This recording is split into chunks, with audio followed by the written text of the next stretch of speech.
बेर बाकी एक बेर गंगा नहैले बानी बाकी एक बेर गंगा नहैले बानी। प्रणाम नमस्कार, वो देखा था पवन धुन चैनल। और आज कलाकार के इंटरव्यू जन के कलाकार लोग के टैलेंट के देखा जला पावर वो करी में अब हमने के साथ का नाम बाबा बता है नेहा सिंह आशिकी। नेहा सिंह आशिकी, इनकर नेहा सिंह आशिकी नाम बा। कहाँ घर बा? पटना जिला। पटना। इनकर पटने से ही बारी और बहुत अच्छा गावत रही है। तो आई खुदे बोल ली कि इंटरव्यू रवा साथे पवन धुन पे आवे तो बस के बीच में ही गाना सुनाओ तरी भी जन की गाना हिट कर वैसे तो अंकुश राजा जी के गाना बहुत हिट हुआ था।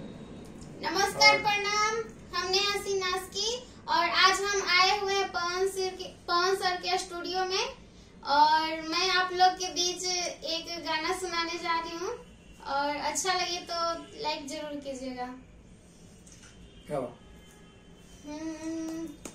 मन सपना के महल बनावे, मन सपना के महल बनावे, दुनिया ढेला चलावे, जिंदगिया के खेला समझ में न आवे, जिंदगिया के खेला समझ में न आवे।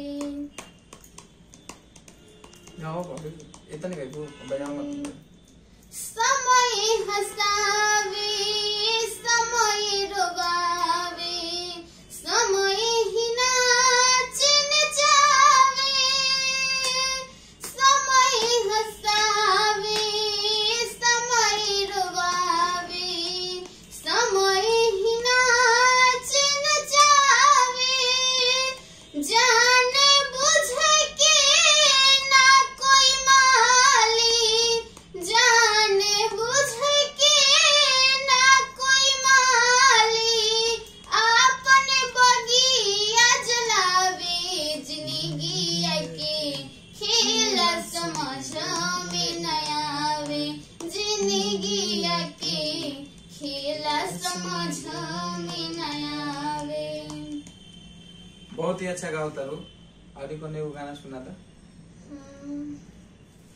अरे सुना सुना ये यार तय हो गई शादी हमार कि हमरा के तू भूल जाइहा, अब करी हो न तू इंतजार। अरे सुना सुना ये यार तय हो गई शादी हमार कि हमरा के तू भूल जाइहा, अब करी हो न तू इंतजार।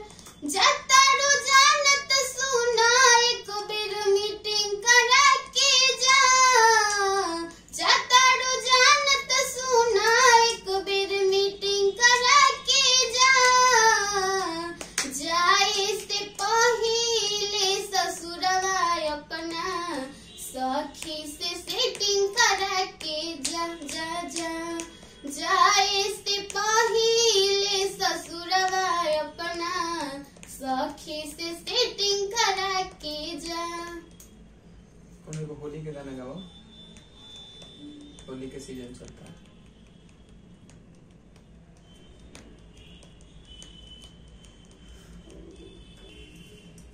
चलिए प्रणाम नमस्कार। वो देखा तनी आज के करी में नेहा सिंह आशिकी। देखिए जरा नाम के साथ आशिकी जुड़ा था, नेहा सिंह आशिकी।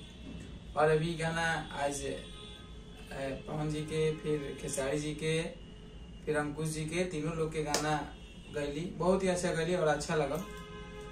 और हमके लगा था कि लोगों लोग के अच्छा लगा। अगर अच्छा लगा हो तो इनका एल्बम भी सुनो आवे लगा हुआ गाना नेहा सिंह आशिकी के नाम से रहुआ यूट्यूब पे सर्च करब। इनकर ज्यादातर भिखारी भाई के स्टूडियो से आवेला, भिखारी लाल जादू। तो सब बस ही देखत रही पवन धुन और आशीर्वाद प्यार बनौले रही अपना पवनवा और पवन धुन चैनल पर। और जरूर अच्छा लगल हो तो जरूर वीडियो कर शेयर करब और अपन प्यार आशीर्वाद जरूर नेहा सिंह आशिकी पे बनाए। तब तक नमस्कार प्रणाम।